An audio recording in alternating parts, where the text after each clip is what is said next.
Hello friends, welcome to all of you. मैं प्रशांत चौबे आप सभी का स्वागत करता हूं। उम्मीद करता हूं आप सभी अच्छे होंगे, अच्छे से पढ़ाई कर रहे होंगे।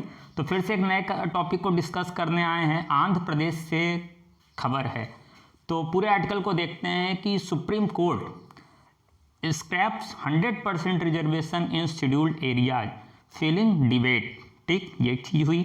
दूसरे अगर इसके फुल आर्टिकल को देखें तो government order had provided absolute reservation in teaching jobs for scheduled tribes in the schedule area.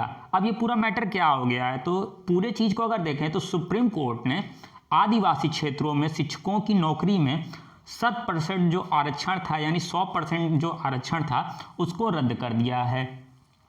तो 5 जजों की जो सुप्रीम कोर्ट की बेंच थी, जस्टिस अरुण मिश्रा जी की जो बेंच थी, उसके तहत उसके द्वारा जो है यह चीज़ें रद्द की गई हैं। अब पूरे मैटर को समझ लेते हैं कि आखिर 100% आरक्षण जो दिया गया था वो रद्द हुआ तो क्यों हुआ। तो आरक्षण के मामले पे एक बार देखेंगे तो फिर से सुप्रीम कोर्ट ने जो है वो सख्ती दिखाई है। कोर्ट ने कहा है कि किसी भी हद में आरक्षण का दायरा जो है 50% से ज़्यादा नहीं हो सकता।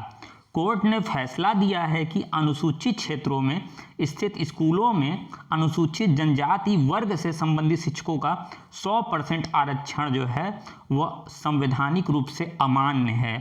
कोर्ट ने सरकार की सोच पर भी चिंता जाहिर की है कि वह ऐसा कैसे कर सकते हैं। तो कुल मिला के यही चीज़ है कि यह चीज़ें जो दी गई थी आंध्र प्रदेश सरकार के द्वारा सन 2000 से चीज़ें चल रही थी जो है, उसको कोर्ट ने रद्द कर दिया और अमान्य घोषित कर दिया है। अब पूरा मैटर क्या है, तो आंध्र प्रदेश में जनवरी 2000 में एक आदेश जारी किया गया, जिसके अनुसार जो है राज्य के जो जनजातीय क्षेत्र थे वहाँ पर जो स्कूल थे वहाँ पर एसटी वर्ग के जो उम्मीदवारों को टीचर की नौकरी दी जाएगी, केवल उन्हीं को दी जाएगी। ठीक है, अब उसी को लेकर जो है जस्टिस अरुण मिश्रा की जो बेंच थी, उन्होंने जो है इस फैसले को, यानी सरकार के फैसले को असंवैधानिक, दुर्भाग्यपूर्ण, गैर कानूनी और मनमाना करार दिया और आंध्र प्रदेश और तेलंगाना सरकार दोनों पर जुर्माना भी लगा दिया। कोर्ट ने कहा है कि वे आरक्षण में 50% को तोड़ना क्यों चाहते थे और जो सरकारें ऐसा कर रही तो वह उनकी सोच से बाहर है जो है, और उनकी समझ से भी बाहर है कि वह ऐसा क्यों करना चाहती थी। तो ये चीज़ें थी, आपका पूरा मैटर जो था यही था। अब थोड़ा सा बाकी पॉइंट्स को देखते हैं कि किसकी बेंच में हुई सुनवाई। तो बेंच की अगर बात करें, बेंच के सदस्यों की बात करें तो जस्टिस अरुण मिश्रा जी, जस्टिस इंदिरा बनर्जी जी, जस्टिस विनीत शरण जी, जस्टिस MR शाह ने और जस्टिस अनिरुद्ध बोस जी के जो है बेंच के जरिए था, यानी बेंच में इतने मेंबर थे, इन लोगों के द्वारा सुनवाई की गई। और यहाँ तक कि जब सुनवाई की गई तो उन्होंने जो है इंदिरा साहनी जो केस था, जजमेंट था, उसको भी दोहराया और जिसमें यह कहा गया है कि आरक्षण संवैधानिक रूप से वैध है, वे 50% से ज़्यादा नहीं जा सकता, यह भी प्रावधान किया गया है। तो इंदिरा साहनी जजमेंट को भी दिया गया, जिसमें कहा गया कि जो है आरक्षण जो है वह संवैधानिक रूप से वैध है, उसमें किसी भी प्रकार का कोई भी फेरबदल नहीं किया जाएगा। ठीक है, आंध्र प्रदेश उच्च न्यायालय के आदेश के खिलाफ जो है एक याचिका दायर की गई थी सुप्रीम कोर्ट में, और आंध्र प्रदेश हाई कोर्ट की याचिका जो थी उसको जो है, यानी जो आंध्र प्रदेश हाई कोर्ट के द्वारा जो ये चीज़ें सही ठहराई गई थी उसको सुप्रीम कोर्ट ने रद्द कर दिया है। और आंध्र प्रदेश हाई कोर्ट ने क्या किया था कि जब इस चीज़ को लेकर हाई कोर्ट में मैटर गया था तो बस सरकार के ही पक्ष में फैसला दिए थे और उस चीज़ को जो है ये इन्होंने बरकरार रखा था। अब देख लेते हैं बाकी चीज़ें क्या है। तो कोर्ट ने क्या टिप्पणी की, तो कोर्ट ने बड़ी लंबी चौड़ी टिप्पणी की है इसको लेके। कोर्ट ने सुनवाई के दौरान यह कहा कि जनजातीय क्षेत्रों में जो है 100% आरक्षण देने का कोई मतलब नहीं बनता है। ट्राइबल्स को सिर्फ टीचर पढ़ा सकते हैं, यह बेहद शर्मनाक बात है।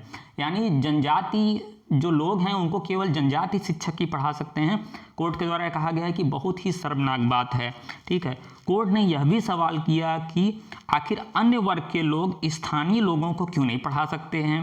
कोर्ट ने जो है अपने फैसले में यह भी कहा कि हम मानते हैं कि आज़ादी के 72 साल बाद भी समाज के निचले तबके तक सभी लाभ नहीं पहुंच पा रहे हैं और अनुसूचित जाति और अनुसूचित जनजाति को आगे बढ़ाने के लिए ही आरक्षण का प्रावधान किया गया है। ठीक है, लेकिन अगर हम कुछ निश्चित क्षेत्रों में उन्हें 100% आरक्षण देने लगे तो अन्य जगहों पर रहने वाले ट्राइबल्स के अधिकारों का नकारात्मक असर पड़ सकता है। साथ ही कोर्ट ने यह भी कहा कि क्या जो आर्थिक रूप से सही हो चुके हैं, जो मजबूत हो चुके हैं, क्या उन्हें यहाँ पर आरक्षण की ज़रूरत है। तो ये चीज़ें थी। दूसरी बात उन्होंने कहा कि फाउंडिंग फादर्स ने भी जो है सभी सीटों पर आरक्षण का समर्थन नहीं किया है और विशिष्ट मामलों में ही आरक्षण बढ़ाए जाने की सीमा दी गई है। ठीक है, तो ये चीज़ें थी।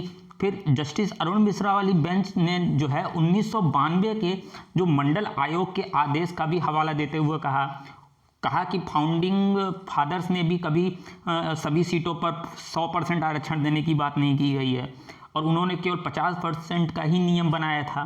सिर्फ विशिष्ट मामलों में ही आरक्षण की सीमा बढ़ाई जाएगी। उन्होंने कहा, कोर्ट ने कहा कि अगर 100% आरक्षण देना अनुचित और तर्कसंगत, असंवैधानिक और गैरकानूनी माना जाएगा और जिसकी अनुमति जो है वह संविधान भी नहीं देता है। अब देख लेते हैं नेक्स्ट पॉइंट क्या है, कोर्ट ने क्या फैसला दिया। तो कोर्ट ने इस मामले में जो है 152 पन्नों का जो है फैसला दिया है। टोटल 152 पेज के हैं ये चीज़ें। पीठ ने अपने फैसले में इस तथ्य का भी जिक्र किया है कि 1986 में आंध्र प्रदेश सरकार ने इस तरह का आरक्षण दिया था जिसे राज्य प्रशासनिक अभिकरण ने रद्द कर दिया था। ठीक है, तो ये रद्द किया गया था, इसके पहले भी वहाँ पर दे दिया गया था, जिसे जो है राज्य अभिकरण द्वारा रद्द किया गया। जो अभिकरण के खिलाफ जो है उच्च न्यायालय में अपील दायर की गई थी, लेकिन 1998 में इसे वापस ले लिया गया। ठीक है, ये चीज़।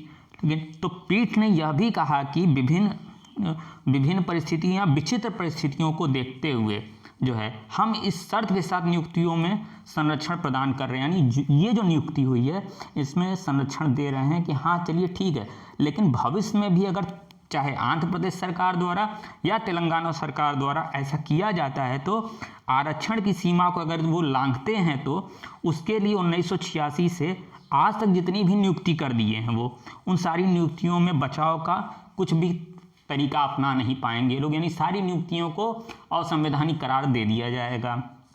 और न्यायालय ने अपील की है, न्यायालय ने जो है जो अपील करता है उनके द्वारा जो है यह कहा गया है कि 5 लाख रुपए का एक अर्थदंड भी लगाया जाए। तो न्यायालय ने उसको भी स्वीकारा है कि हाँ 5 लाख रुपए का अर्थदंड भी लगा है आंध्र प्रदेश और तेलंगाना सरकारों के ऊपर और दोनों मिल के उस अर्थदंड को वहन करेंगी। तो कुल मिला के यही सारी चीज़ थी कि जो है एक तरह से गलत तरीके से यह जो है आरक्षण देने का प्रावधान किया गया था असंवैधानिक रूप से। अब चाहे वोट बैंक के लिए किया गया हो, चाहे जिस भी उद्देश्य के लिए किया गया हो, पर जो है सो यही है और जो है सुप्रीम कोर्ट के द्वारा जो है यह फैसला दिया गया है। तो आई होप आपको ये चीज़ें अच्छी लगी होंगी, अच्छे से समझ में आई होंगी। तो अभी के लिए धन्यवाद, नमस्कार, जय हिंद।